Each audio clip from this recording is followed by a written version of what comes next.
36 are completely Apple Valley Canyon directly below us. Large section of Highway 36. Now, why don't you maintain 8,000 if you would, and give them some leeway down there.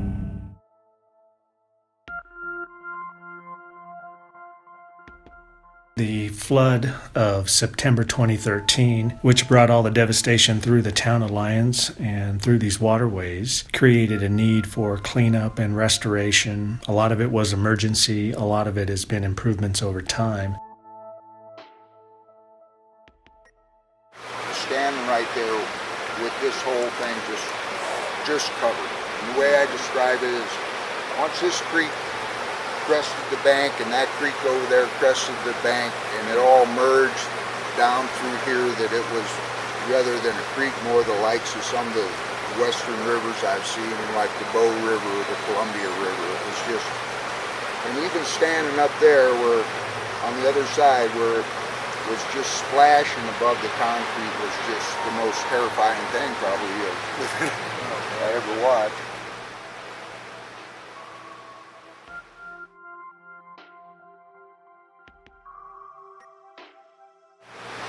Screaming from the tension and the twisting, and things were hitting it, and the trees were breaking off, and the force of the water they were just snapping like that, as big as the trees were. It just twist them off, and as soon as they'd hit the water, it just suck them down, like a chipper or something, just it'd be gone, and it was just, eventually the footbridge broke loose, the historic footbridge, and it went right here.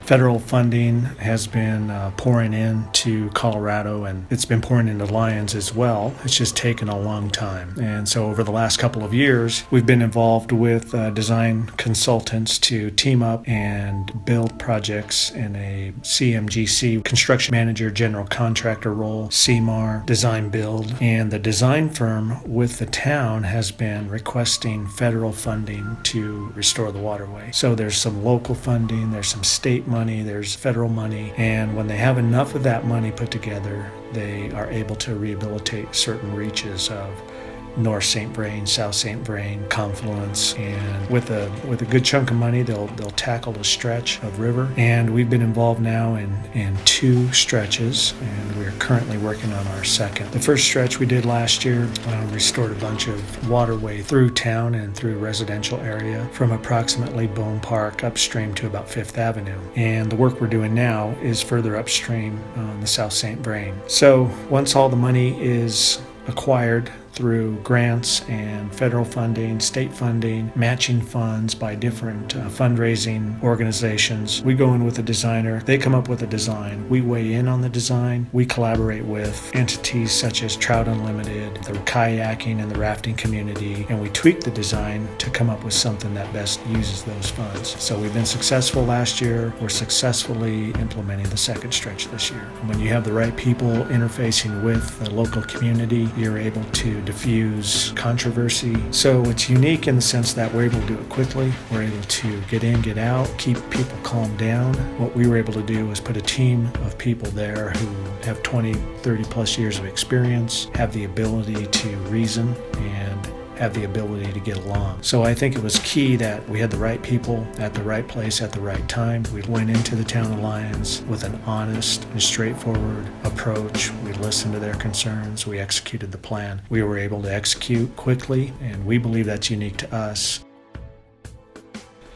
I would say a couple things we've done differently on the Lyons projects would be the use of, or the placement of, large river boulders throughout the profile of the river to create habitat for fish, to add more of a recreational component. The other thing that's unique about what we do is, as you look at phase Reach 4B, there's a lot of sandstone stacked wall that's unique to the town. Sandstone and large fractured sandstone is unique to Lyons. There's a couple quarries in the area. A lot of people have integrated that into their backyards as they abut the river. What we were able to do is take our expertise in stacking boulders and grouting stacked boulders and quickly work through the reconstruction of those walls with each of the residents. So what we were able to do was give them what they wanted at a pace that created the least amount of stress for the town, for the owner. I think that was unique to us because we have approximately 6 operators who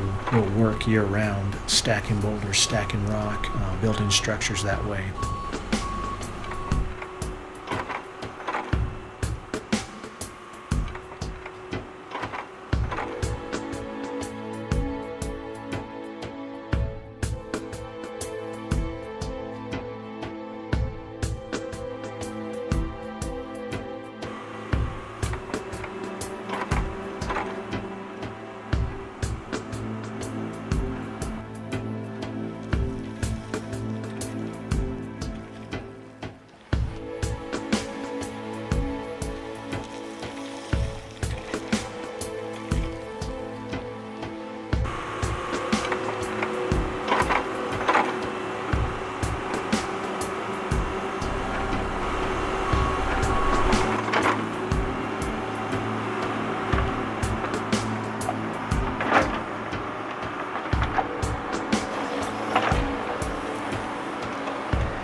River restoration companies, it's very specialized, and we run 6 to 7 crews. So at any one time, to move through this reach quickly, we're able to put 3 crews working the river. We teamed up with a company called Flywater on the first stretch, and they're experts at restoring streams and promoting fish wildlife. So teaming up with them, we were able to do the mass excavation through the project at a rapid pace. They would come in behind us. We would collaborate on where to place the large boulders, and we would get those placed and tested before we left a certain reach of the river. And just don't think in this type of specialty contracting, there are a lot of people who have that ability. So tight timeline, hostile environments, and custom solutions for each of the homeowners, and we were able to execute that at a pace that we think is unmatched, and we think that ultimately brought a lot of solution and a lot less stress to the town of Lyons. We had a lot more overlap with homeowners on Reach 4B and restoring their structures and building outcomes they were happy with. The reach we're on right now is really all about conveyance and sediment removal and water quality. So it's more of a infrastructure type project versus a recreation and community improvement type project. It's as critical because if you don't pull this sediment out, it's ultimately going to end up in the reach we did last year, and you'll have some of the same problems. So I guess when you look at the end result of what we do, we're improving water quality and water use. And we also do on the irrigation side, we work for irrigation companies to preserve their water and gain access to their water. So if you're pulling water off of Fossil Creek, or if you're pulling water off of one of the streams, those structures and the conveyance of that water has to be efficient. You have to minimize your losses, and with water rights comes water conservation. From the flood of 2013, the river was inundated with sediment. So wildlife, fish wildlife, aquatic habitat was almost destroyed because the reach was so sediment laden. So what they're really trying to do is revitalize the river so that it can promote aquatic life again. So we weren't necessarily dealing with aquatic habitat in construction, but what we were trying to do was promote in the design a set of species of plants and flowers and things that would then facilitate aquatic life being regenerated in the river. Once you have a healthy overbank area that feeds the fish, and you have a healthy stream that's not sediment laden, the two working together will hopefully revitalize this stretch of river. One of the things that happens almost always in a river restoration project are the unknowns, abandoned utilities, abandoned structures, or structures placed in the river by people that aren't necessarily supposed to be in the river. So I think one of the things that we can emphasize is that in every waterway, you're going to have unknowns. When your waterway intersects a town, intersects communities, once people are involved, I think the number of unknowns increases exponentially.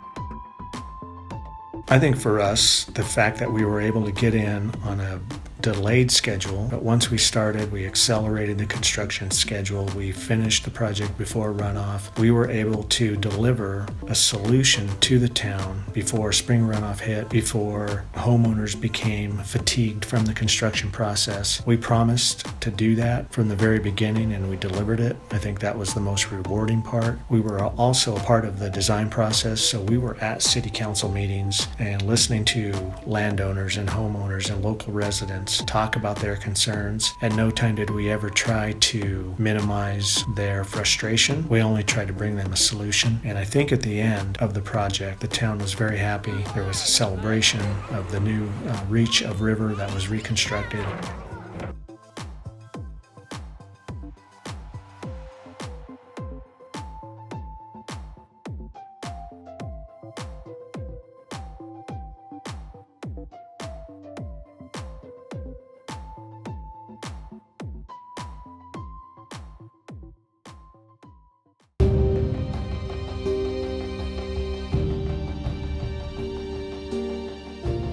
The overall sentiment was a positive sentiment towards Naranjo. I think the communication that was handled by the town and the message that we carried out into the field was consistent and honest. And I think at the end of the project, the town and the locals were happy with what we did.